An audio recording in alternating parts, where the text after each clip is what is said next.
auction off these seats in the front that have reserve signs. So a fundraiser already. Speak the same language. Okay. Should I get started or? And I think that also means that anyone who wants to sit closer, there is actually a... There are a few seats here. Please come forward. Front row seat. Let's say there's like at least 7. But maybe that's it. And then you can fill their seats, so you all move closer. Actually, I don't need a seat either. Except that one. That one's taken. Fantastic. Now we can see more faces. All right.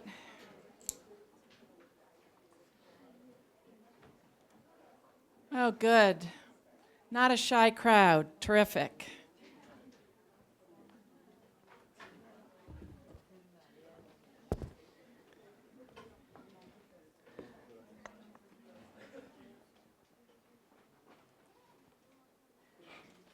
One more over here. If anyone, one more over here. Very corner. You were within touching distance. Great. All right. Good evening, everyone. Hello, I'm Cara McCarty. I'm the Curatorial Director of Hewitt.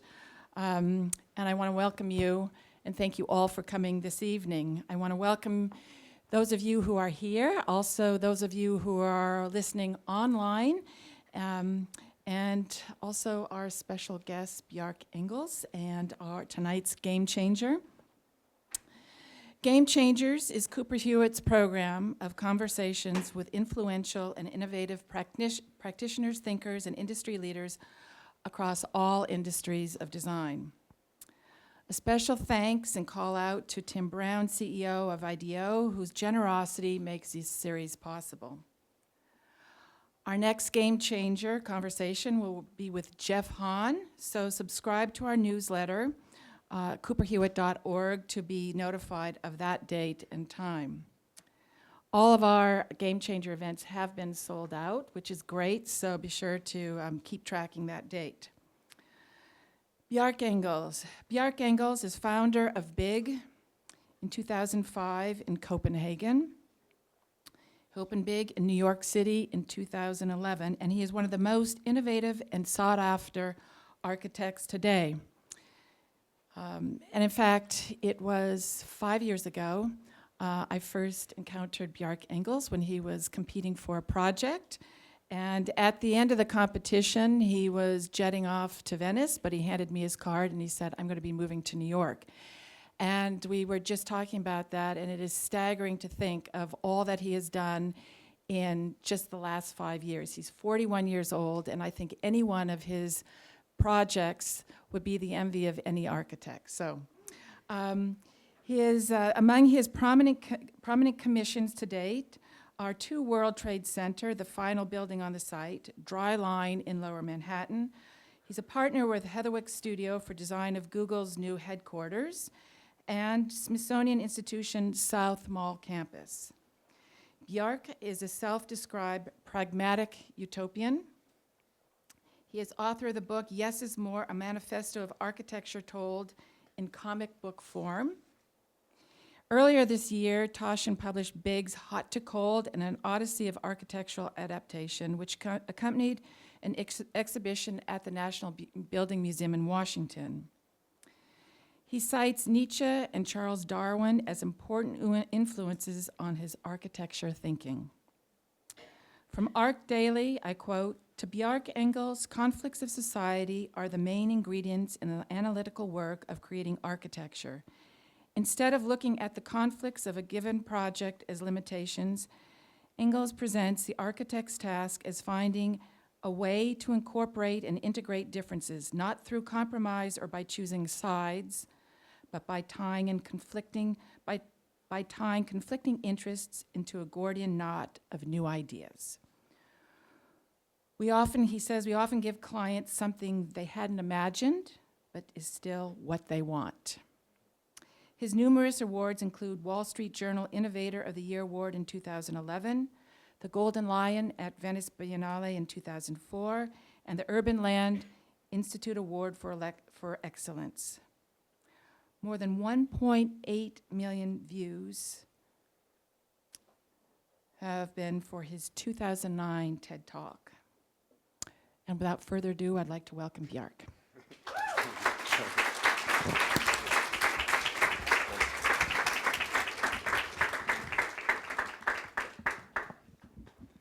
Thank you. As a sort of introduction to the conversation we're going to be having right after, I just wanted to see if I could sort of touch on a sort of rapid fire handful of some of the ideas that have been governing our work the last 10 years. And some of it is quite nicely summed up by this diagram we did for our exhibition at the 2004 Venice Biennale, where we try to sort of portray the idea of cities and buildings as man-made ecosystems, channeling not only the flow of people, but also the flow of resources through our cities and our buildings. And to sort of expand upon this notion, I'd like to talk a little bit about how we work at our company. Our office is called BIG. We are located in New York and in Copenhagen. This is our office in Copenhagen. It's located inside a former Carlsberg factory, where they used to make the least interesting part of the beer, the bottle cap. And apparently you need the 40-foot ceilings to make such a small thing. We also do haircuts. The way we work is that in the beginning of every project, we try to spend some time educating ourselves in what are the key criteria for this project. Like, what is the expertise? What is the information we need to access in order to be able to make informed design decisions? In a way, we try to sort of prioritize through the different aspects of the project. What is the greatest potential? What is the biggest problem we need to solve? And then we try to use this as the driving force. So in a way, it's almost empowering ourselves with certainty that this is what is important. This is what this project is all about. And not just ourselves within the team, but also our collaborators, our clients, various decision makers, various consultants, that everybody gets access to this initial sort of instant education. Just to give you a few examples of what kind of conditions can shape a design. You can say, like, you can also refer to it as practical poetry, this idea of turning all of the practicalities of everyday life into something poetical, which I think is also very true for all aspects of design, that you take all of these, like, you sort of analyze deeply into the practical concerns of a product or a building, and turn this into something poetic. We did a project for a sports hall in my old high school in Copenhagen, and there was only two places where we could put it, either on the football fields, but football is the natural sport of Denmark, so it would be a complete political suicide to put it there. So we decided to put it in the schoolyard, but that's the main social space for the students. So we didn't want to, like, invade on them, so we tried to dig the sports hall down, but digging deep can be expensive, so we had to minimize the excavation. And finally, it's a handball hall, which is the other national sport of Denmark. And the rules say you need 15 feet clear on the perimeter and 30 feet in the middle. Also, because we got the commission from my old math teacher, we decided to sort of base the geometry of the sports hall on the mathematical formula for a ballistic arch. So essentially, when you see the graceful curvature of the glue lamp beams in the roof, they're actually shaped by the throwing of a handball. So we didn't draw these lines. They're sort of the product of what would be the minimum geometry to dodge a handball thrown from one end of the field to the next. As a result, it creates this molehill, an imprint of the game into the courtyard. It becomes this sort of weird, soft, inviting piece of furniture. The janitor of the school believes that he can prove scientifically that we have tripled the use of the courtyard since it opened, because he had to put up 3 times as many waste bins, simply because they just the more they're there, the more they litter. But essentially, this sort of a notion of trying to sort of have this sort of almost like this like Zen-like stance of where we allow the sport to dictate the architecture, and as a result, it creates this like enigmatic element in the courtyard. Another example is we got invited to design the Danish Maritime Museum that used to be inside this castle. It's the Hamlet's Castle, Kronborg, north of Copenhagen. It became UNESCO World Heritage, and as a result, they had to put the museum somewhere else. So they suggested, why don't we put it in this dry dock where they used to build ships? And there was an inherent dilemma, because on one hand, UNESCO said that we couldn't stick as much as a foot out of the ground to not block the view of the castle. But the museum wanted some kind of an architectural masterpiece to attract visitors. So we got this idea of turning the dock inside out, basically using the museum to preserve the dock, leaving the dock as a big public space sunken into the city of Elsinore. All we had to do was design 3 bridges, one that stops the water from coming in, one that connects to the castle, and then one that gradually descends down into the museum. To stop cars from actually driving into the hole, we put these granite benches that are designed like the elements you tie ships to. We put them up in Morse code, so there is actually an Easter egg if any of you can read Morse. We built all of the bridges in a shipyard, and then we could sail them into the site and lift them into place, exactly the way you make ships. The ramp also solves the fact we couldn't even have an elevator house coming up. So the ramp is an ADA accessible way for people to enter into the museum. You sort of gradually descend, and then you go through this sort of series of spaces of different dimensions. Some of them very intimate, some of them like vast, like cargo bays. And the architecture is in general this like encounter between the ancient history and the heaviness of the dock, and the lightness and transparency of the glass and the steel. You have an auditorium where the sort of, let's say, the seats for the grown-ups extend under the stage and become a small auditorium for kids. Similar to the way a ship, you have like all these weird spaces and nooks that you sort of try to sort of occupy. And suddenly, like, the dock has actually become like a really popular part of the cultural space of Elsinore because of the hard reverberation of the walls and the open ceiling. It's actually it has an amazing acoustics. So like a series of performances are occurring down in the dock, and you can see this sort of coexistence in a way, like above the horizon, the heritage of the castle, below the horizon, this new contemporary world.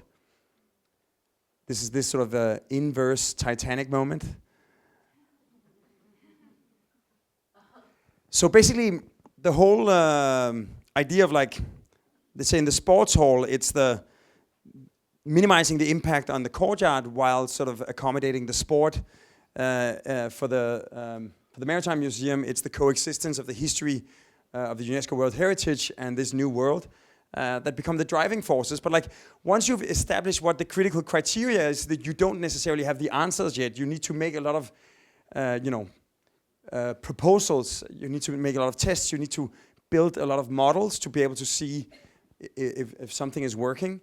And just to give you an image of what this looks like as a process, we are designing a museum in this beautiful valley du Choux in Switzerland. It's the cradle of Swiss watchmaking. This is our site.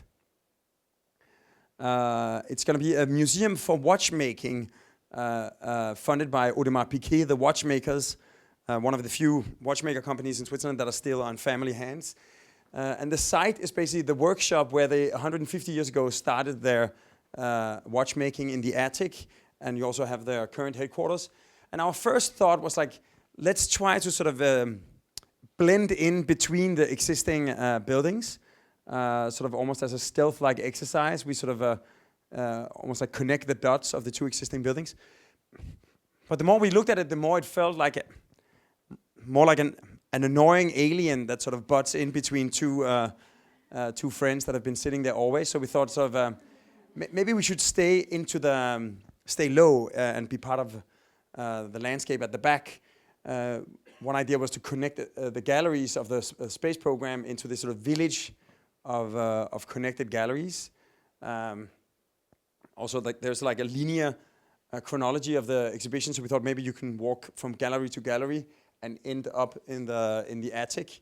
And we started like making different variations of this idea, and it just turned out to be maybe more invasive than what we'd expected. So then we thought like, okay, let's just stay down completely, do something that doesn't speak the language of the surroundings at all.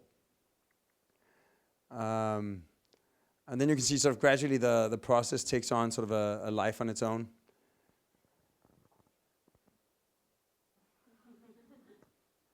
So basically, what we ended up doing is we took the space program of the individual exhibitions, turned it into this sort of linear trajectory that we then coil up so that it actually fits onto the site. We place this coil onto to the landscape. You have this trajectory where you go into like the bigger galleries in the middle, and then you sort of continue your journey up to the workshop. But you can also do shortcuts at any point if you wish to skip a few chapters. Then we sort of follow the slope of the landscape to allow sort of daylight and views to enter deep into the continuous floor plate. And basically a journey to the museum, you enter into the existing headquarters. The first thing you see is like the view opens up to the surrounding valley. You have spaces with more controlled conditions. You have spaces where you pass through the watchmakers' workshops where they sit with north-facing light and a view of the valley, as they've done for like a century and a half. And then basically you'll notice that as you walk around, like something is missing. There are no columns. The basic thinking is that glass is actually stronger than steel when it comes to compression. It can't do tension very well, and also when there's a seismic event, it buckles and breaks. But because of the curvature of the glass, the curve lends rigidity to the geometry, and it can actually sustain an earthquake and still carry the roof. So almost like in watchmaking, where part of the disciplines is to get a maximum impact with a minimum of material. In a similar way, this like super light pavilion is carried on its own windows, and then from here you ascend into the workshop. But sort of when presented like this, as a sort of linear set of like rather logical, practical decisions, it feels almost inevitable that this is what the museum wants to look like. But you were just forgetting that you had to kiss like 50 frogs before you found something that worked. So like all of these sort of equations or sort of midterm calculations are essential in order to be able to arrive at something that seems simple and clear.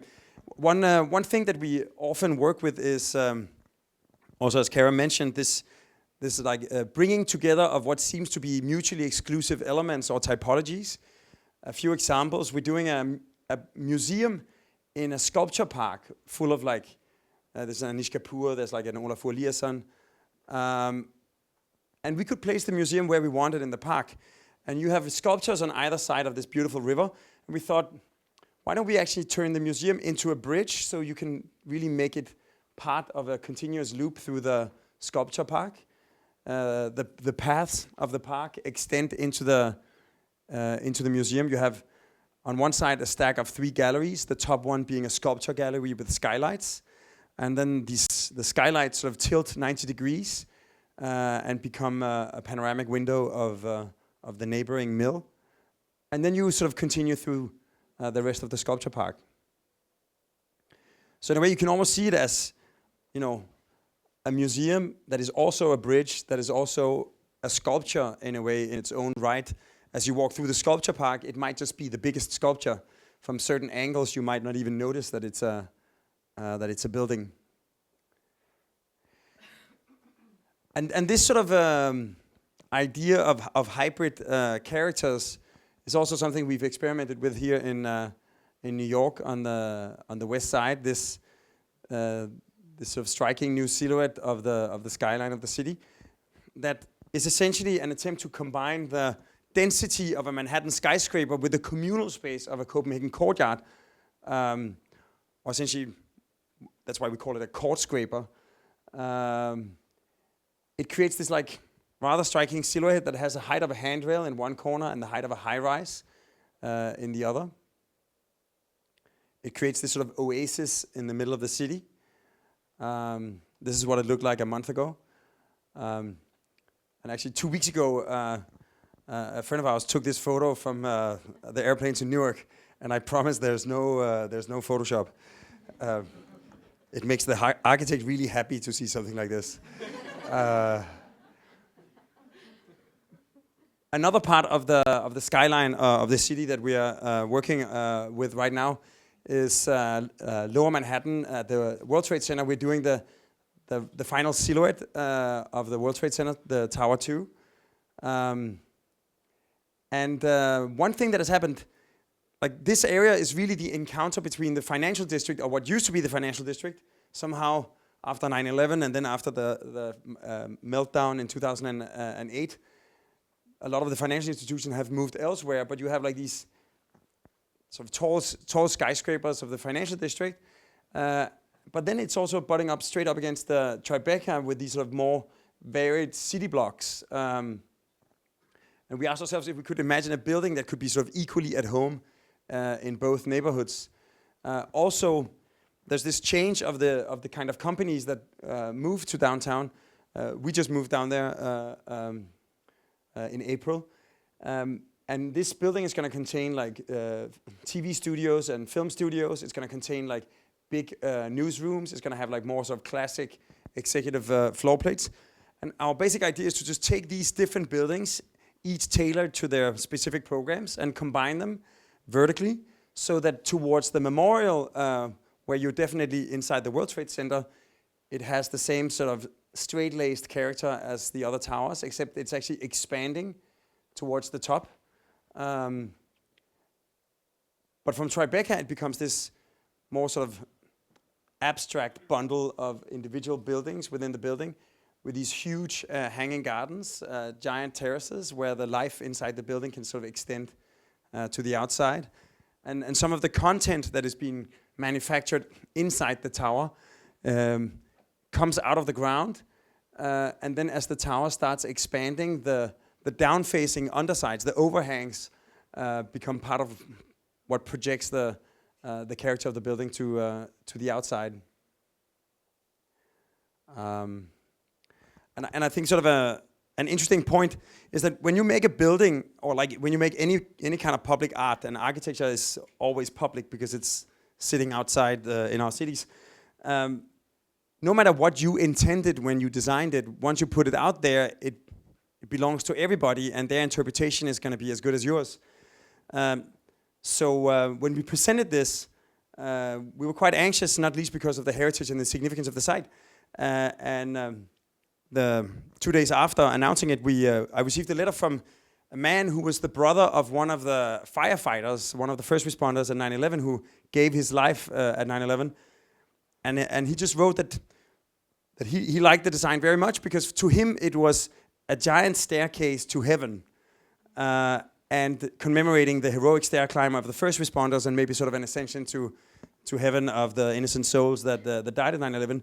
And he just wanted to say that he thought it was a beautiful thought that not just the memorial and the fountains and the park commemorate the heroism and sacrifice of 9/11, but also that the skyline of the city could also be a monument to those people.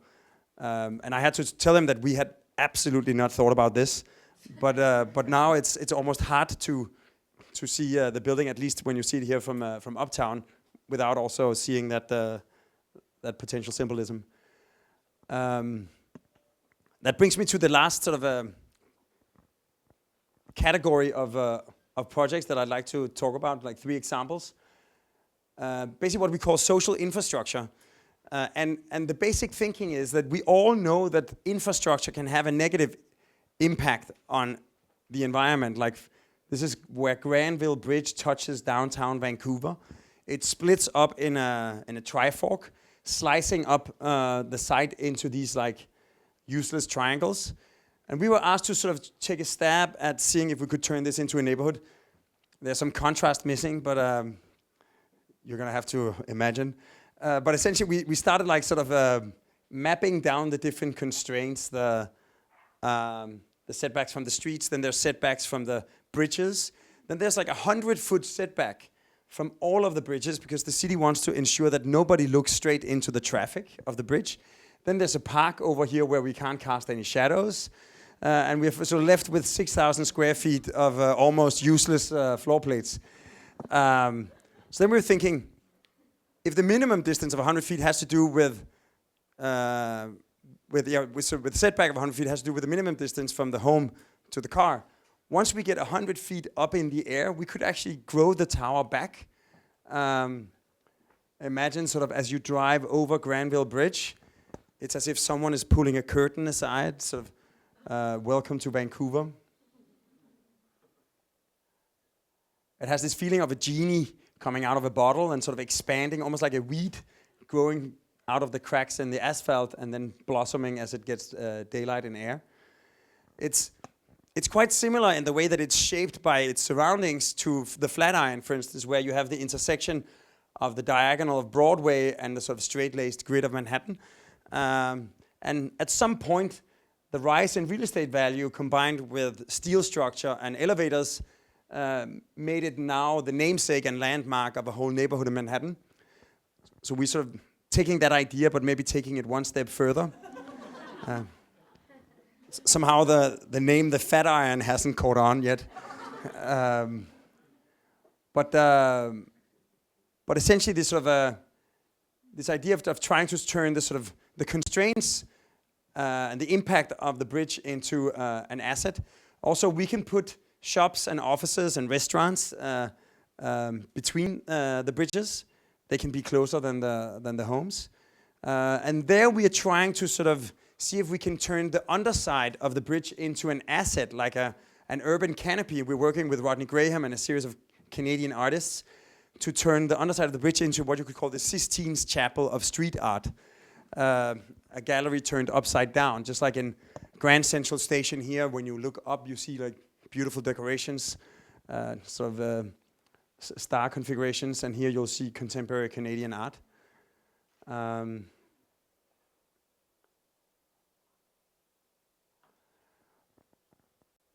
But also, it's quite clear, like in a project like the one in Vancouver, concerns for public life and public space is a major part of the project, even though our client is, primarily interested in selling condos. To make it successful, even for him and especially for the city, it needs to be a nice neighborhood. In one case, we actually sort of took this idea of the public interest one step further by almost like outsourcing the design to the public. You probably all remember 3 years ago when Sandy came and wiped out most of Lower Manhattan. According to a cartoonist, it gave rise to a new neighborhood in Manhattan, Sao Paulo, south of Power. And basically, the science is simple. The rising temperatures have expanded the Atlantic hurricane zone north, and suddenly a series of states that didn't used to be hit frequently by hard storms is now seeing more and more activity. And because of the geometry of New York Bight, the funnel shape, it actually concentrates storm surge and puts the most densely populated part of the east coast of the United States at risk. And we were asked to see if we can look at making the necessary waterfront protection in such a way that it wouldn't become a seawall that segregates the life of the city from the water around it. And we thought, what if we could learn from the High Line? The High Line is this beautiful, super popular new promenade on the west side. And it's essentially a piece of decommissioned rail yard that has been granted sort of environmental and social programs. we thought, like, what if we don't have to wait until the infrastructure shuts down? What if we can design the resiliency infrastructure of Lower Manhattan in such a way that it comes with, you know, pre-intended positive social and environmental side effects? And if you look at the sort of urban development of New York, it has been very much shaped by the clash of these two giants. On one hand, Robert Moses, the power broker, the sort of public servant who did a lot of like the very big public works of New York, often very necessary, but also often with a devastating impact on the neighborhoods, highways, public housing projects.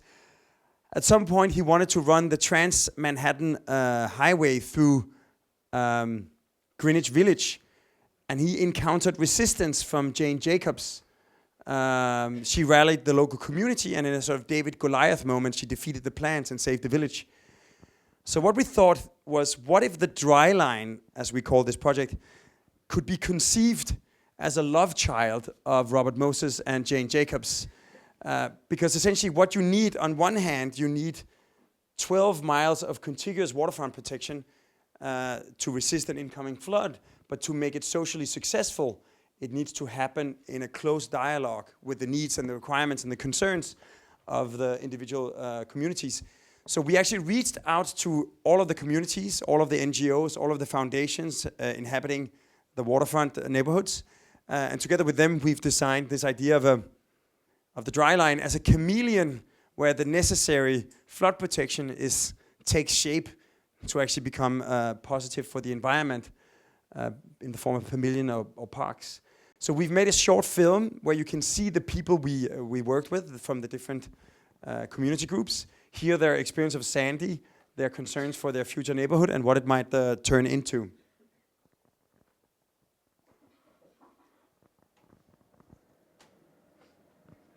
That was actually why Sandy was so bad, is because of the phase of the moon, it was already a very large high tide, as well as the storm surge coming in with the wind and the tide lining up perfectly to give us 14-foot tides instead of 8-foot. The most shocking part of Hurricane Sandy was the fact that it exceeded expectations. I think the sheer magnitude of it caught a lot of people off guard. When Hurricane Sandy came, we were not prepared at all, not even the slightest. Yeah, it was like an alien invasion of water. And not the good kind of water. So yeah, I mean, it came right in front of us. There was literally boats on 14th Street floating in front of our window. We had a sub-basement level off a block from here, and it was totally covered in water for 2 days. And we lost everything.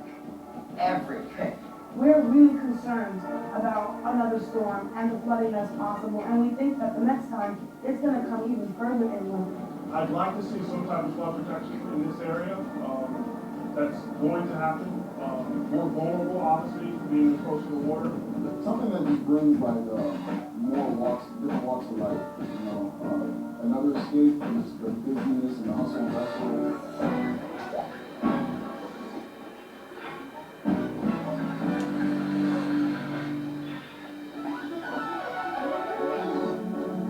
There's a great space that could really become community space, cultural space, and active uses.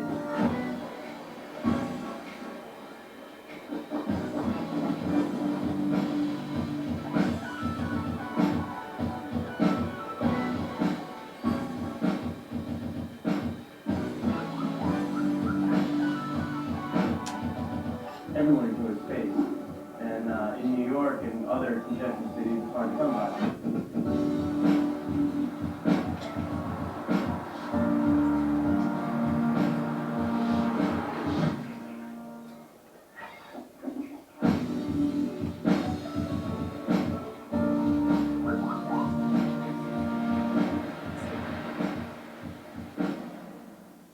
Anything that makes the cities greener is just such a wonderful thing for not only the environment, but the people that live in the city too, to be able to be around that space.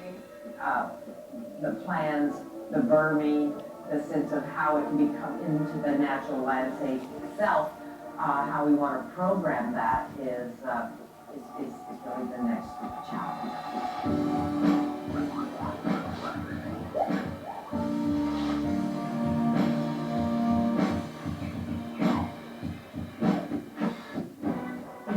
link, we're the tip in the sense of the big U. It's important that the entire waterfront of Lower Manhattan build in the plans that have been put forward. Because we can not only fortify this great city of New York, but be a model for cities all over the world.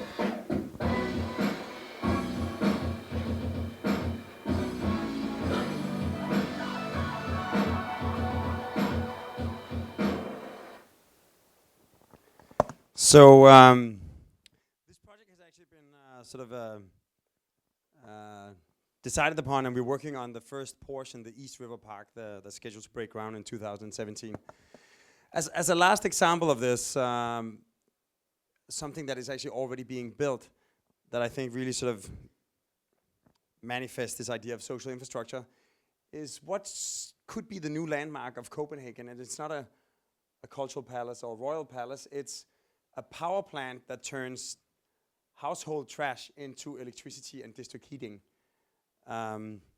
It's basically something that operates on an economy of scale. So they're like, we thought like, how can we design this so it doesn't become a big, ugly box that casts shadows on our neighbors and blocks the view? It's going to be the tallest and biggest building in Copenhagen. It's going to be right next to Copenhagen Marina, and right where the locals go water skiing.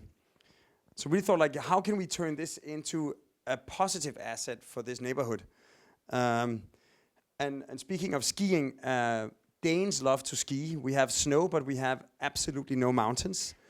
But we apparently have mountains of trash.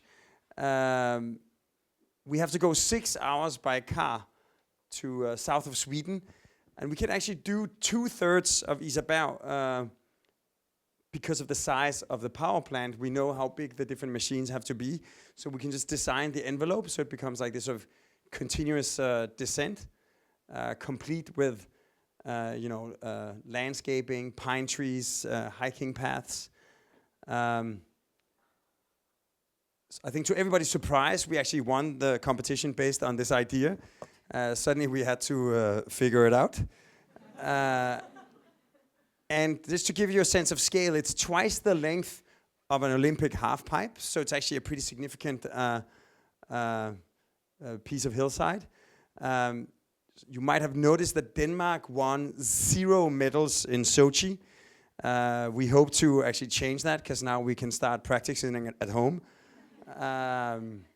Also, it's of course for skiers, but also if you just want to go for a walk, it's a hiking path. You can picnic, you can enjoy the views of the otherwise horizontal city of Copenhagen. You have the world's tallest climbing wall, 300 feet of extreme danger.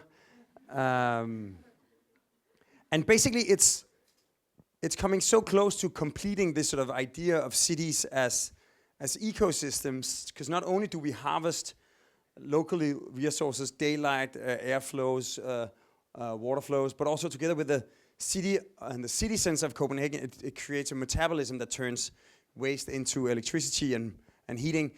The reason we could win the competition with this like rather wacky idea was that what's amazing about this power plant and the technology is that it's going to be the cleanest waste to energy power plant in the world. The smoke that comes out of the chimney is going to be completely non-toxic. It will contain a little bit of CO2, a little bit of steam. But this is something that would be completely invisible. And normally you would want to be as far away as possible from a power plant to not breathe all the smoke. But here you literally have clean mountain air on the roof of the power plant. And by turning it into a public park, that becomes blatantly visible. And that's why the CEO of the company, she liked it and chose this project. To take this idea of the completely changing people's minds of what is a power plant, what is a factory, what is a piece of public utility in a clean technology kind of world. We worked with Realities United and Copenhagen University to design the chimney in such a way that it accumulates steam, and then at regular intervals it puffs a gigantic steam ring, or like a smoke ring. So essentially what used to be the symbol of a problem, pollution, the chimney, now becomes something playful that puffs gigantic rings of steam. And the idea is that we sort of celebrate every time that we have saved the emission of 1 ton of CO2 by converting to the technology. We celebrate it by releasing a smoke ring. So of course, again, like when you put these things out there and you win the competition, you certainly have to deliver. And when you look up in the yellow pages, there are no giant smoke ring emitting contractors. So we've been working with a sort of a vortex expert from Copenhagen University and a guy called Rocket Massen that essentially builds do-it-yourself space rockets from something that looks like a bicycle repair shop. And just to finish off, we've made a series of tests. Last summer there was something interesting happened.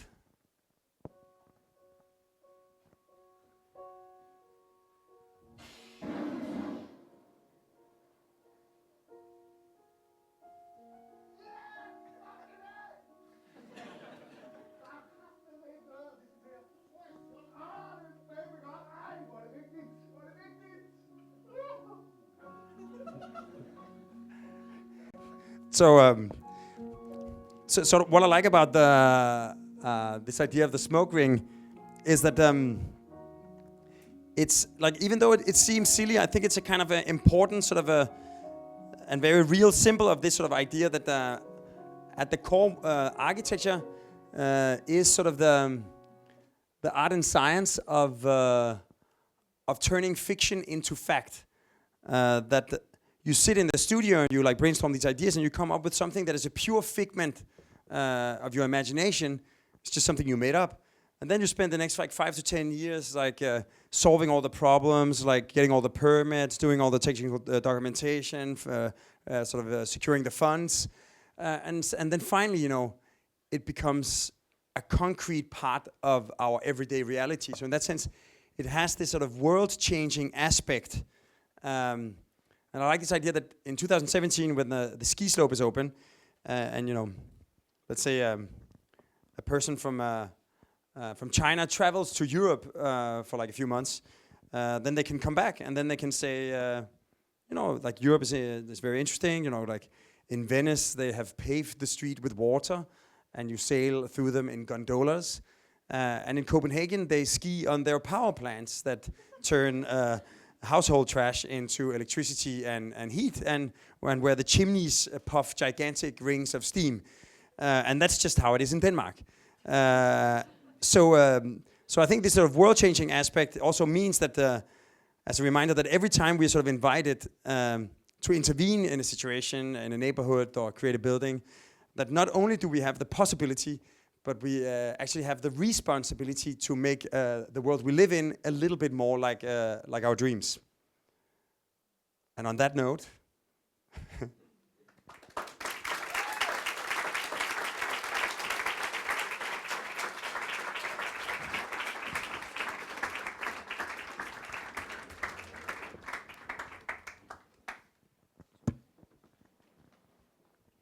Thank you.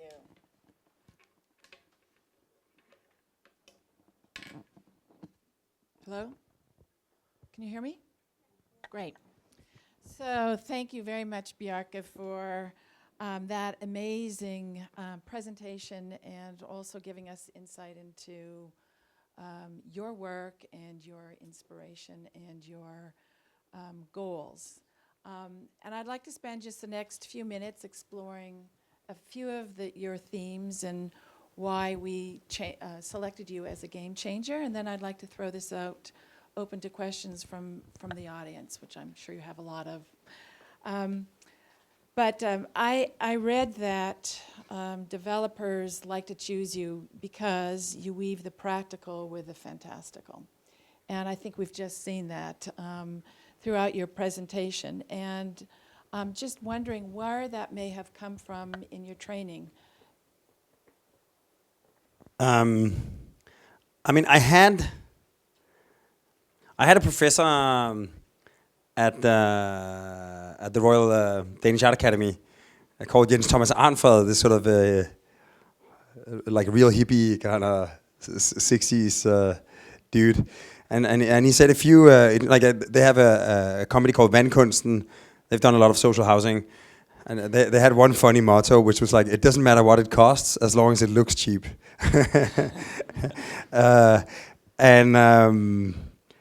he actually said on day one when I started in his department, it was organized back then as an art school. So you would choose a department with a professor, and they would sort of create the whole curriculum. It was very liberal. So he said, like, there's all kinds of curriculums. I actually don't care if you read any of the books or if you learn any of the hard skills, for that matter. That's sort of up to yourselves. But like one thing you have to promise me is that when you leave the school in 5, 6, 7 years, you have to leave the school with something at heart, because it doesn't matter what you can do if you don't know what to do with it. And I think in that sense, I think that gave me this idea that maybe more important than anything else for you and also for your team and collaborators is that you make it very clear in the beginning, why is this of relevance? What are we trying to achieve here? How does this tie into how we otherwise see our lives? So in that sense, we don't just solve X amount of real estate at X amount of marketability for the developer. We also try to make this into a meaningful neighborhood. We try to sort of realize ways of living that might otherwise not be possible. So in that sense, but we also, so in a way we try to sort of hack the, we always base it on the needs. So it's a bit like, like the whole idea of social infrastructure. You have a certain piece of necessary utility that needs to stop a flood from coming in, or a power plant that needs to provide electricity for a city. But then once you're doing all that, once you're moving all that soil and stacking all those elements, what can you also do with it? I think one of the things that became apparent to me when I look at your work and listen to you talk is that experience is really important, the experience of the user. And I think about the times during the 1980s and early 90s when I would go to presentations by a lot of architects whose buildings were being very influenced, the footprint was being very influenced by the zoning laws at that time. And that's what really gave them basically their shape, except what was happening at the very top. And for a long time, that actually was okay, with New York being divided on the grid and these sort of monolithic structures. But I have, that's of course all changing, and I have read that you've described that way of designing. And in fact, it was very positive for a lot of people, and I think many people think that gives a nice, clean, sort of orderly layout to the city. But I have read that you describe that, almost a disdain for that, and describing it, that type of architecture, almost as boring, and not really creating a lot of fun and for experiences. And when I think about your skyscraper for 2 World Trade Center, it really definitely transforms this sort of vertical building much more into an interactive experience. Yeah, I think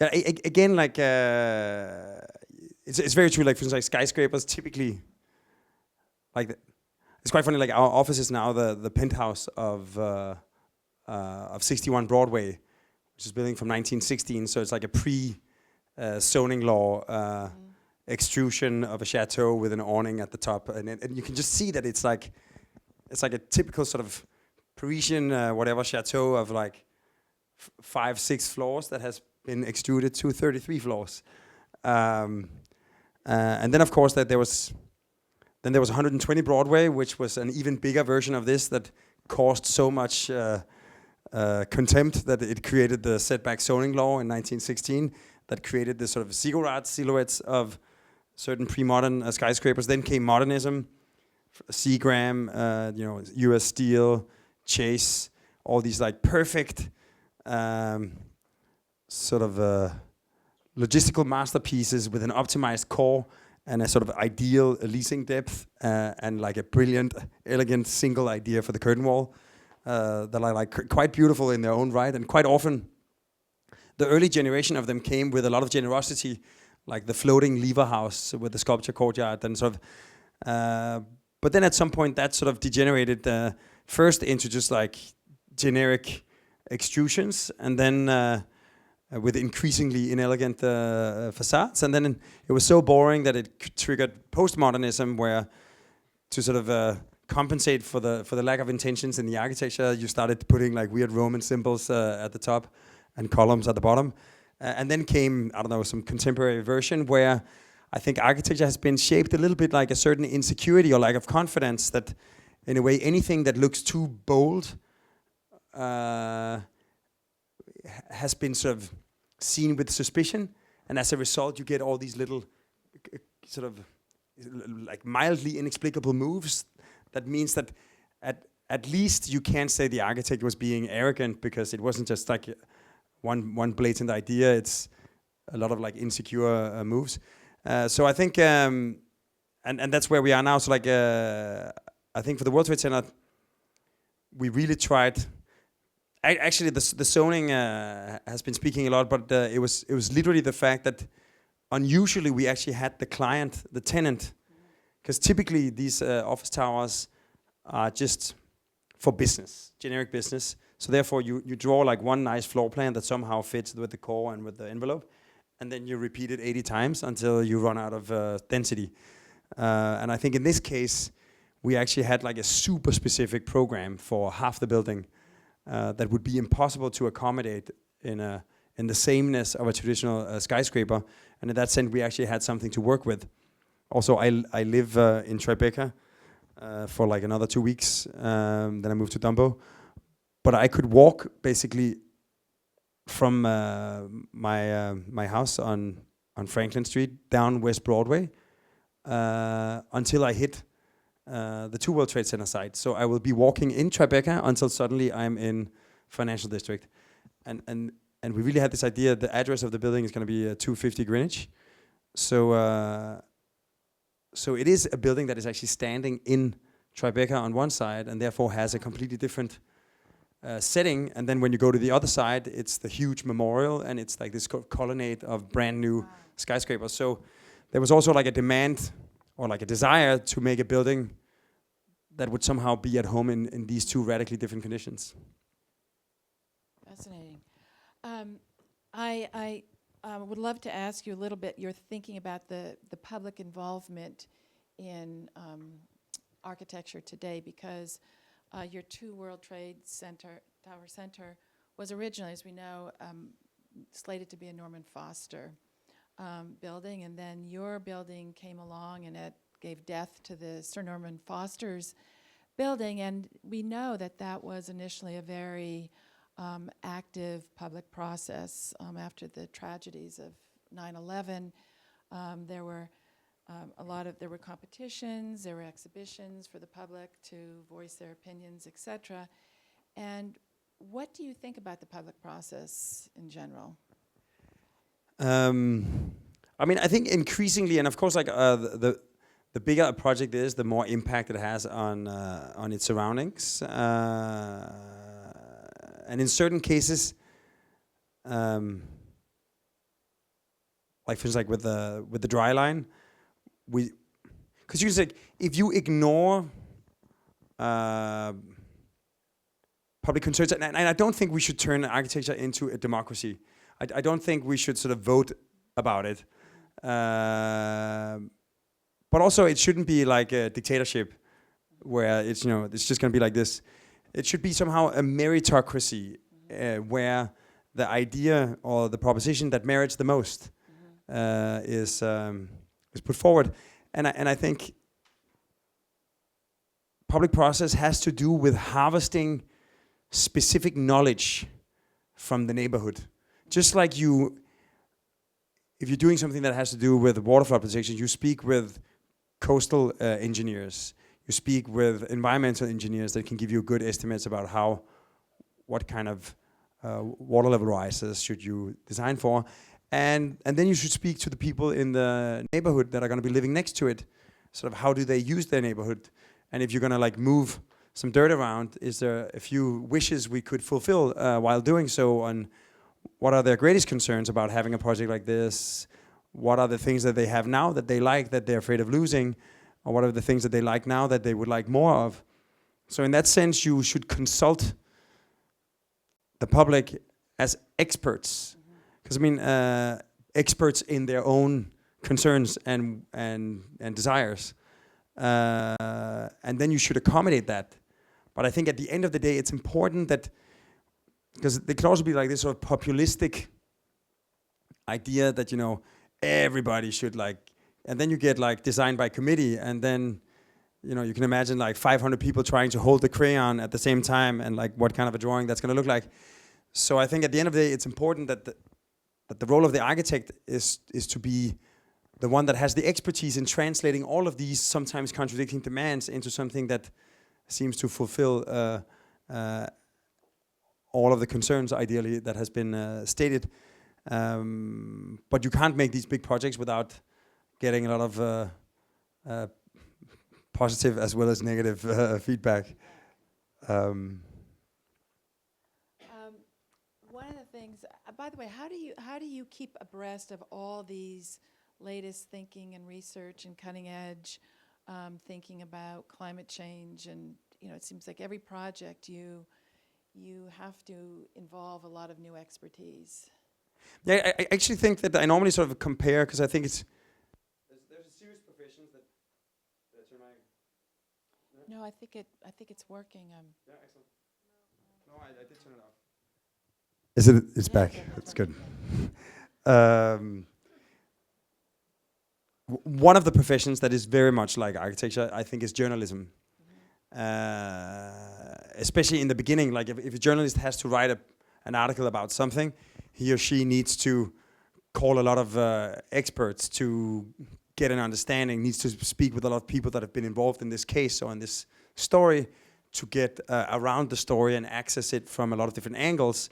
And then once the journalist has become more familiar with the material or the subject, then the journalist has to find an angle that makes this relevant to the readers. An angle that might reveal a different take on this story, because the story might have been told many times before. So how can you tell it again that's gonna like shed new light on this issue? And like for an architect, it's about like trying to again like access a problem that might have been answered many times, but in different situations, and maybe try to find a new take on this that would unleash new energy and make it relevant to its users. So I think in that sense, as architects, we shouldn't be necessarily experts in anything, just like a journalist necessarily doesn't have to be experts in anything, but we have to be experts in instantly accessing the expertise we need, and then to translate that into a consequence in the form of architecture. Sounds like a curator. Yeah. Curator in that realm too. I wanted to ask you, since you're living in New York here now, and one of the desires of our current mayor is to have a lot more affordable housing, and as we know, in a city with a lot of wealth, that's when there starts to be a lot more disparity between the wealthy and the less well-to-do. And I'm wondering, have you ever thought about social housing, affordable housing, and? Yeah, like I mean, there's different ways of getting around it, but I mean, one way is the city pays for it, right? And I think Of course, like there's also been like this tendency, and we know some of our first projects, I didn't show them here, but like the VM houses, the Mountain, the 8 house in Copenhagen, they're actually all private condo projects, but in the lowest income zip code in Copenhagen, and the 8 house came with 20% affordable, just like distributed throughout the project. And I think that's the ideal way of doing it. But what I wanted to say that it seems to be in architecture that it's almost like embarrassing to talk about cost, and there's no doubt that the more money you spend on something, if you spend the money wisely, the more amazing you can make it. And I think the review of your show here at the Cooper Hewitt also talks about the price tag that comes with Thomas Heatherwick's amazing things. And it's like, if you're not gonna spend like the millions, then you're not gonna get such amazing things. And the same is true for social housing. That of course you can try to do something that is like dirt cheap, and it is kind of possible. Like we're working on a project in Copenhagen right now for student housing at a very low fixed rate. And the trick we're doing is that we are having these hexagonal barges made in a Polish shipyard, and then we're stacking containers with this sort of NASA-developed insulation that's so thin that we don't lose the inhabitable space inside the container, and it's an extra height container, so you actually have good ceiling heights inside. And then these students, they move into like a relatively small footprint, but it's a charming little studio. But it has a water view, and they have instant access to the sea in the sort of, let's say, 4 months of the year when you can swim in the port. So they get beachfront property at a very low price tag, and as a result, it has an industrial charm. So like there are ways of hacking the system, and this is one of them. But also, for instance, like I saw somebody had tweeted that you could get a studio at our West 57 building for $536 because it has 20% affordable. And I do think that that's a mechanism that I find more charming. Is that basically grant developers additional density against affordability. Because then you won't get the East River, like basically the Lower East Side of Manhattan, which is like this sort of, what do you call it, potato print, like this sort of rubber stamp of identical extruded towers and a very, very sort of homogeneous demographic. When you focus more on just having a completely consistent 80-20 attitude, then you get the right mix, and you make the homes affordable not by making them dirt cheap, because you actually almost have to deliver them at the same quality as the non-affordable ones. Just certain people that have the need will also get the privilege of inhabiting one of these apartments. Yeah, and I think also just to maybe sometimes commission inventive designers like yourself to come up with solutions for some of the projects might yield some more interesting solutions as well. So I was actually on the jury for this micro housing. Oh, you were? Yeah. Where the idea was again to look at allowing for smaller units to be built, because like with I think it was like 2 million singles working on Manhattan, and like most of them can't afford to live here. So actually, they had like made the micro units forbidden to sort of stop developer greed, but suddenly it just meant that it was very, very hard to come by these units, and people would have to like split up bigger apartments in like really ridiculous setups, eliminating privacy and all kinds of things. So like suddenly the micro unit actually became a good idea again. No, I think it's an excellent idea. Excellent. Thank you for mentioning Thomas Heatherwick.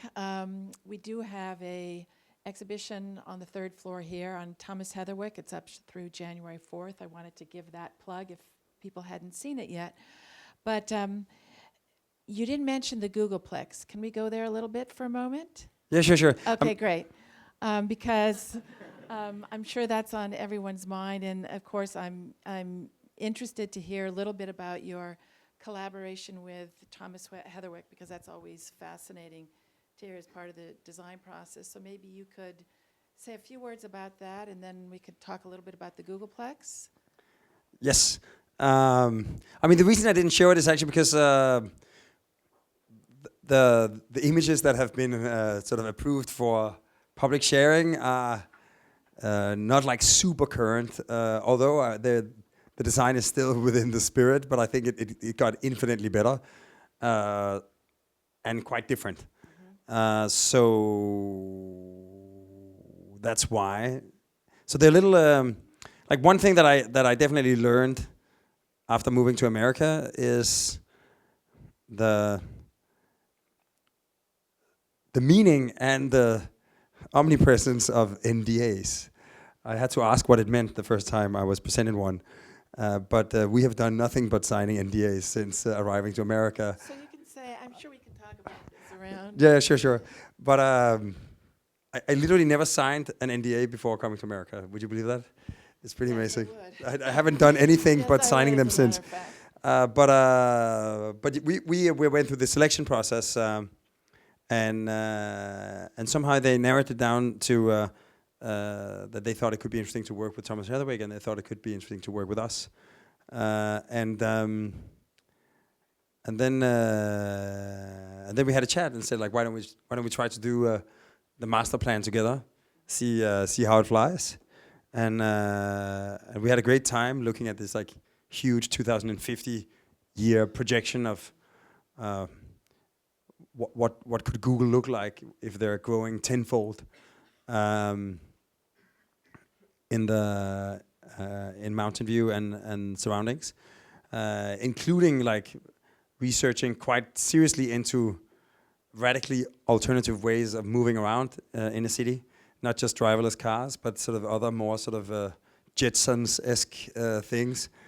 And then once we got to the stage of building, we had already, like, also through the conversations with Google and some of the visions that Larry Page had been putting forward, we'd already sort of jumped the gun on some of the building designs, and we thought, like, why don't we just keep going as a team?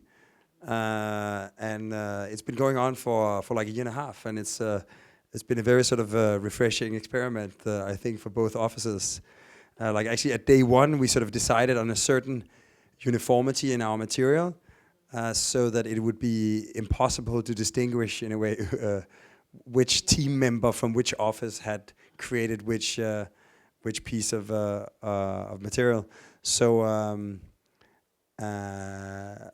in that sense, it has been this sort of excursion, a bit like, you know, when we did the project in Copenhagen that we call Superkilen, where we outsourced all the designs that 120 people from the neighborhood have suggested 120 different objects that are not designed by us, and somehow we had to take responsibility for bringing it all together in a way that didn't look like the dog's dinner, an expression that I've learned from Thomas Heatherwick. I've learned all of these, like yeah, exactly, like when you take all this crap and put it together, it might look like the dog's dinner. And in the same way in the collaboration with Google, and actually in that sense, I think because Google has been such an active client, it has almost been a threesome, if you can say that in a non-offensive way, in a cultural institution, rather than a duo. It's definitely been a tripart collaboration, where Google has put as many things proactively forward as has Thomas or I.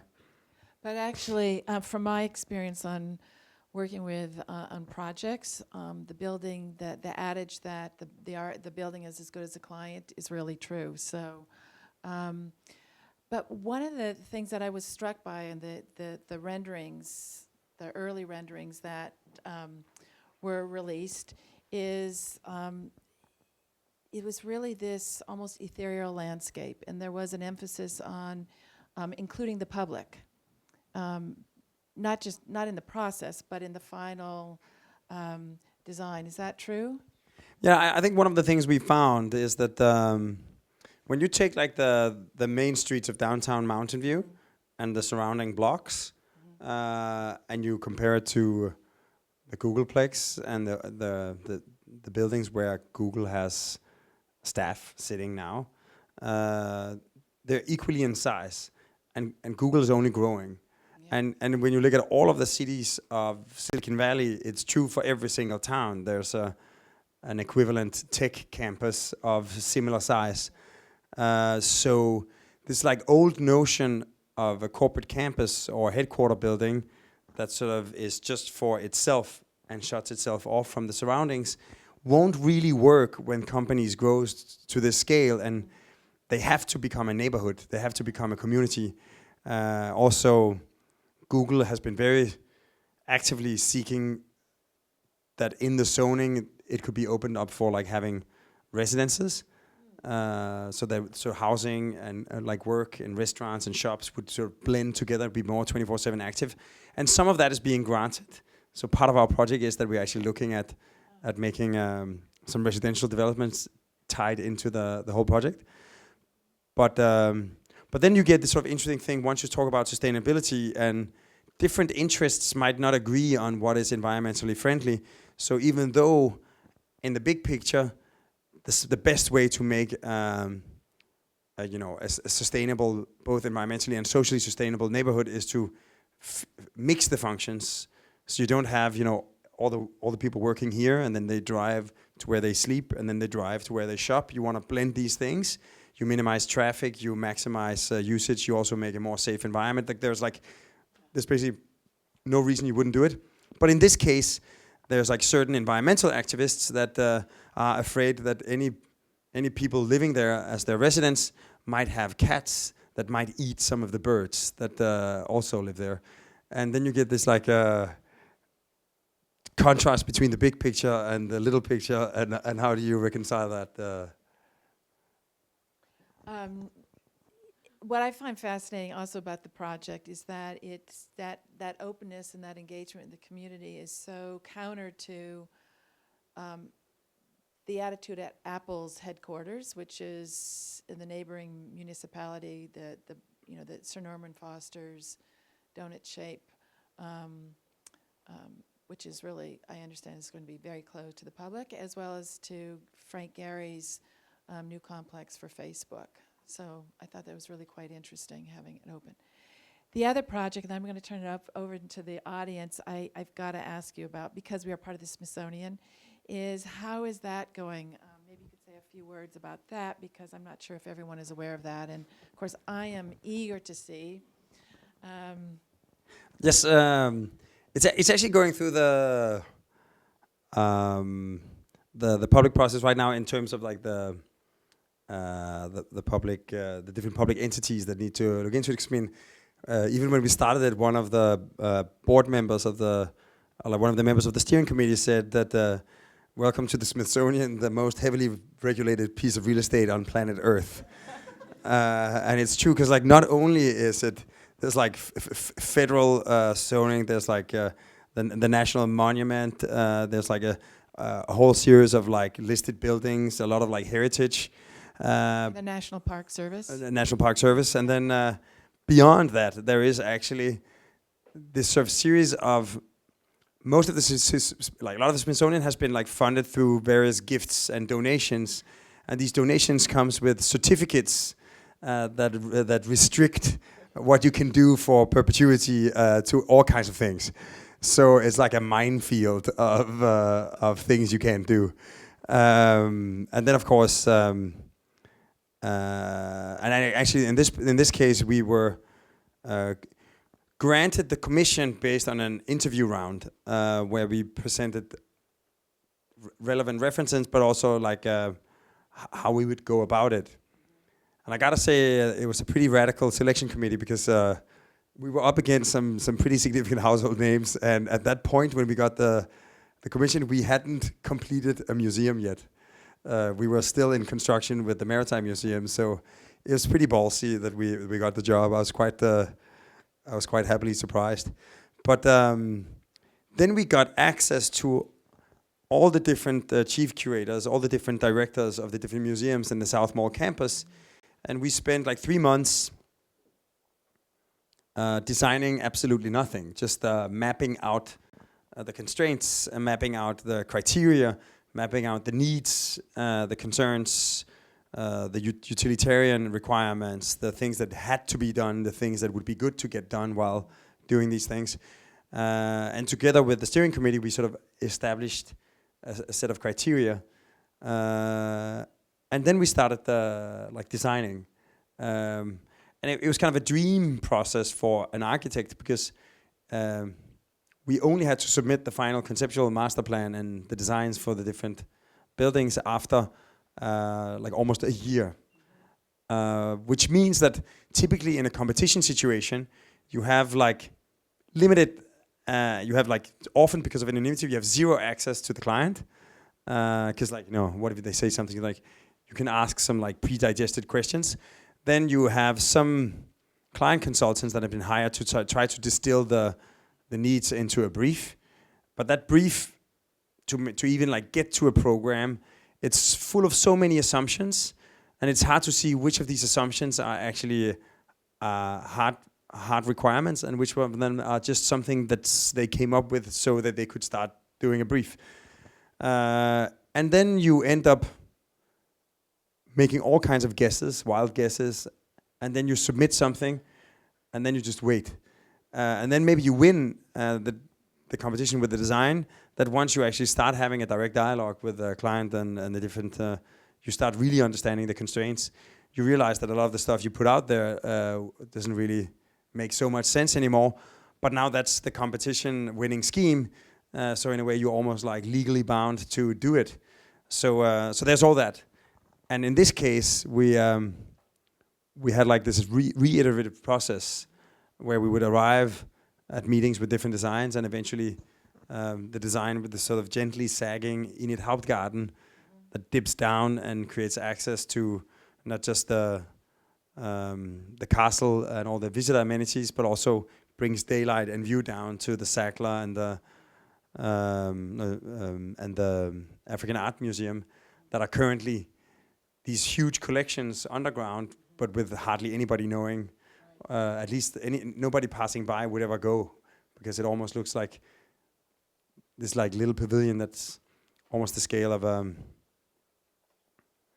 I've already had like bad quotes in the press because I said, because we looked through like some of the reviews right when we started the job, and some of the surveys said that two-thirds of the people that go to the castle, which is the most iconic structure on the whole campus, went there to go to the toilet. So I said it had almost degenerated to something like a glorified public restroom, and that became sort of this like standalone quote. And I got so much shit from the communications director from the Smithsonian. So now I've learned what not to say. But essentially, it was really this sort of exercise in trying to uncover all of the qualities that are already there and make them much more blatantly accessible and much more blatantly visible and enjoyable for the public. So like almost like an act of radical reinterpretation. Well, I have to tell you a secret. I was delighted when I saw that you won the competition, and I thought it was a great breath of fresh air for the Smithsonian. So I really look forward to seeing what you come up with. I'm going to turn it over to the audience at the moment. I've got plenty more I can ask you, but I'm sure there are questions out here. And a microphone is being passed around. You want to raise your hand? Just wait 1 second. If you want to stand, can you stand up? Excuse me. Hi. I was just interested, so you talked a lot about process, the design process between your projects, as well as what they contribute in terms of like public involvement or infrastructure, like the ski slope thing. So I was kind of curious in terms of aesthetics, like where does beauty or like trying to make something formally beautiful function into the process as well? Like, is it more of just a result of all the other things you showed, like the public use and making terraces, like that idea? Or do you ever make formal moves just to make something more aesthetically pleasing? Like, do you think that's another way that that the buildings contribute to their, like, other than contributing public utility, in the process, do you also think about the contributions they make aesthetically or stylistically to the context? Or yeah, I mean, I think we definitely spent as much time as anyone, I guess, trying to make things look good. It's just a little bit harder to talk about. And maybe also a little bit less productive to talk about, because like, I think what we're trying to do, a bit like, you know, if, without making any sort of comparison otherwise than the sort of the analogy, you know, like if Michelangelo was commissioned to do a sculpture of something, he would also like walk around in the quarry and try to find a nice block of marble that might be able to convey this this commission. Because actually, like back in the days, artists weren't like today. You have an artist that has, they occupy a niche in the market and they can put things out proactively and then they find their buyers. Back then, it was like a king or a pope saying, "I need this there, and it has to show this, and then please make it nice." So they were actually much more like architects. Like they had very specific commissions with very specific functionality that then like try to breathe their soul into. And I think what we try to do is to mobilize the forces of the program or the context or the logistics or the city or the city code or like fire safety, handicap accessibility, whatever like you have to work with, and then try to find ways of steering that to become something that is interesting or fresh or elegant or beautiful. But in a way also to escape our own prejudice or pre-programmed conceptions of what is beautiful, what is not so beautiful. We really use these like practical elements as the driving force for suddenly we know that this is maybe the most optimal way of doing it or the most interesting way of doing it.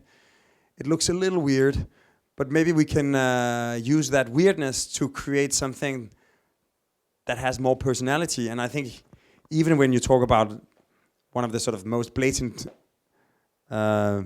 definitions of beauty, like good-looking people, like the most popular and celebrated fashion model today is perhaps Cara, which is arguably not the most objectively beautiful of the women out there, but she is maybe the one that has the most character and personality. She's pretty goddamn good looking, but she's not the most beautiful model. But and I think it's the same way. Like I think that's also a way to create architecture that has more character and more personality, while still having elegance or character or.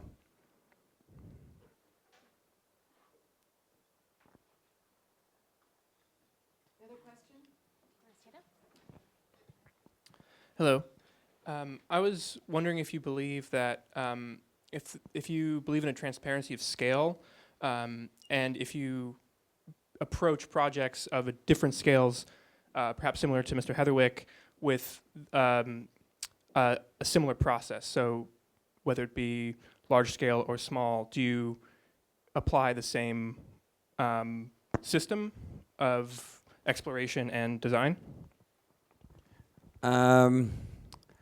I do think that certain things, like I think what we love about doing small projects, we are sort of involved in a handful of pavilions, we're doing some private homes, is that there it's a little easier to make the project like a blatant manifestation of a single idea, whereas the bigger the project becomes, the more the more it almost becomes like, the less it becomes an object and the more it becomes an environment, and the more it becomes an urban environment, the more it actually needs to sort of embody,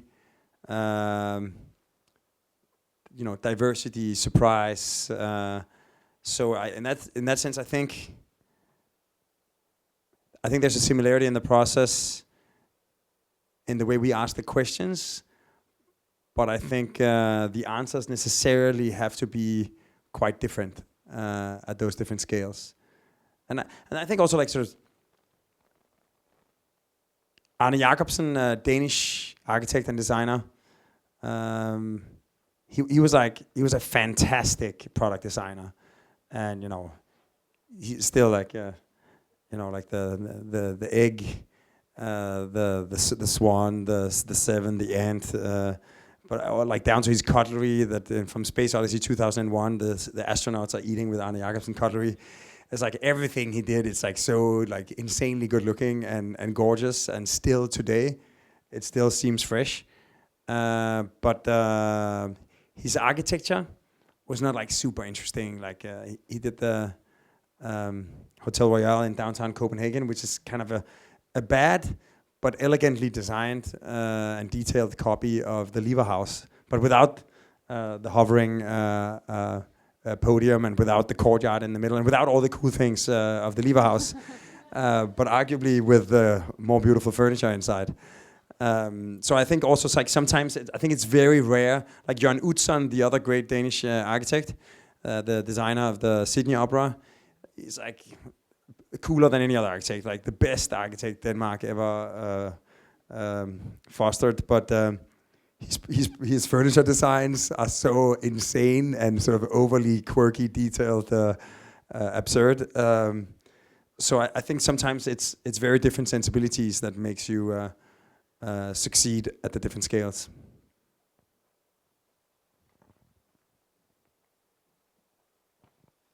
Have you designed furniture? We've designed a few things in a collaboration. We have a sofa, the brick sofa, just stacked pillows as if they were masonry. So my question was, a lot of architecture today is, as you've seen, oriented toward user's experience with like ramps in the Maritime like museum or looking up for the World Trade Center. So I guess my question was, how far do you see this going, architecture responding to data and architecture being instantly responsive to the user's experience? I think to a certain extent, architecture is the art and science, or at least practice, of accommodation. That we build buildings to accommodate our lives, and the greater care we put into exactly that, accommodating the life we want to live, the more enjoyable the buildings and the cities are going to be as environments for human life. So in that sense, I think there's like almost no limit to, because that's exactly what we have to draw our inspiration from. And like in that sense, I normally say like, sometimes you get a client that says like, I don't want to bog you down with any requirements or any practicalities. You just like think blue ocean, blue sky, out of the box, go bananas. But it doesn't make any of the requirements go away. So then you come back and we said, oh sure, yeah, we'll go nuts. And then we come back and show we did this. And then say, no, that's not going to work, because like, you know, we actually sort of, so the restrictions and the requirements and limitations, they don't go away by not knowing about them. On the other hand, you end up crashing into them as obstacles, whereas if you have them from the beginning, and the more of these concerns you can tie in to the design process, they suddenly become the driving force and they make your work stronger. So it's almost like this Zen-like idea of turning the force of your enemy into your own strength in martial arts. That the more you can equip yourself with the power of all the problems to begin with, the more you can actually do something very impactful afterwards.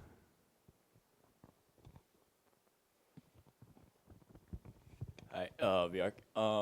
I'm a student in Pratt, and I really like you. My mom, my dad, even my grandma. My grandma thinks you're funny and smart. You're definitely undoubtedly one of the greatest artists. So my question is that, so besides the aspect of architecture, do you think what other aspects that help you to achieve your goal, to, for example, persuading a client to agree with you and sort of things? Thank you. I mean, I think definitely in our case it has been very important for the way we work. Not just because, I mean, of course it's always going to be easier to explain anyone what you're doing if you yourself know what you're doing, and therefore I think we spend quite a lot of time in making it clear to ourselves. What are we doing? Why is it relevant? What makes it urgent? What makes it significant? What are the problems we need to solve? Like we really try to internally in our team to spend a lot of time on like really understanding before we act. Because if understanding precedes action, then you will act sort of informed. And that means that you make not just arbitrary design decisions, but you make very well-informed design decisions. And it also sort of, sometimes because you're gonna encounter so much obstacle in not just in the design process and in the documentation process, the permitting process, the budget exercises, the so-called value engineering, but also in the actual execution on site, like Morse, like Murphy's Law rules more on a construction site than anywhere else. Like if anything can happen, it's bound to happen. And in those situations, you're gonna have like a lot of hard choices, and you're gonna have a lot of hard discussions. And if you're like very well aware of what it is you're doing and why you're doing it, that's gonna make you stronger in these situations where you have to argue your case. That it's not just because it's pretty, or it's not just because you say so, it's because of this and this and this. And we actually, by the way, all agreed about this when we started. So I think that whole process, it's not a sales pitch. It's actually a design methodology. And not only is it accessible to the lead architect in the team, it's accessible to the entire team. And also all the other consultants, engineers, acousticians, environmental consultants, ADA accessibility people, but also the clients and all the decision makers. So I think that part of it, to be very serious about what you're doing, and actually in that sense, as we develop the design, we're also developing the design narrative for our own sake. So we constantly reiterate, so this makes more sense because this is what we're doing, and therefore this is how we choose in this particular case. So in a way, when the design process is over, we don't have to create a design narrative. It was created in the design process. So I think we have time for one more question. Any burning questions? I don't know if it's burning. My question was that how does material come into play in all of this? Because a lot of projects that we saw, they seem to have like a similar language materially. Yeah. So how does what come into play? Like material? Yes. I think again, like in certain projects, let me see which ones I showed. Again, like certain materials lend themselves to certain things. In general, if you take the two first projects, the sports hall and the dock, the museum and the dock. For the sports hall, it's a basement, and it's made with a rather modest budget. So there we had the idea that we actually have no material finishes. Everything is what it is. So the sports floor is a wooden floor. That's the kind of floor that has the bounciness that you want for the different sports.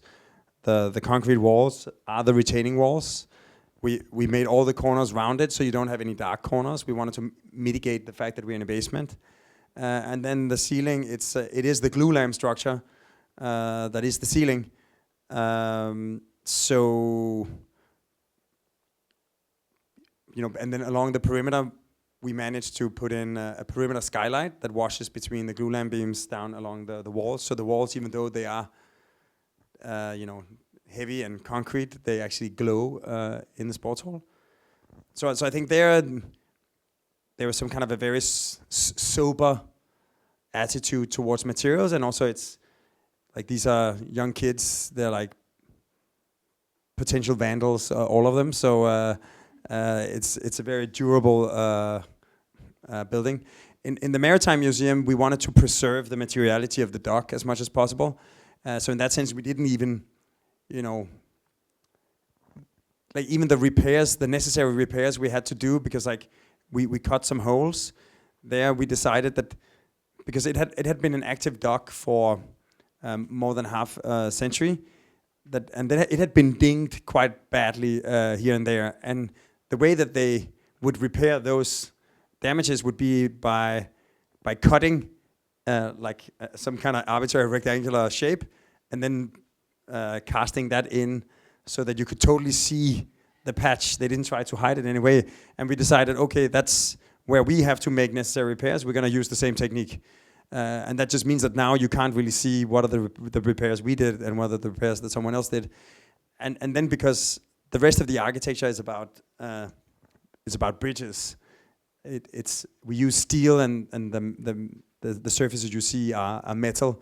And then also because the bridges is the only way we get daylight into the dock. The vertical facades of the bridges is as transparent as possible. Also, somehow when the discipline is to span, you want to show how sort of lightly and elegantly you can actually span. So I didn't go into the details, but there's quite a few tricks to make the three different bridges light in their own ways. So I think in each case we try to make also the materiality a blatant manifestation of the idea we're working with. For the bridge in Norway, where we're starting the construction documentation right now, again it's a bridge, so therefore we're working with a steel facade, and we're hoping to find a way that maybe we could make it like a Richard Serra, so that it could actually be thick plate steel that could be the load bearing rather than a big fat girder. All right. Thank you so much, Bjarke.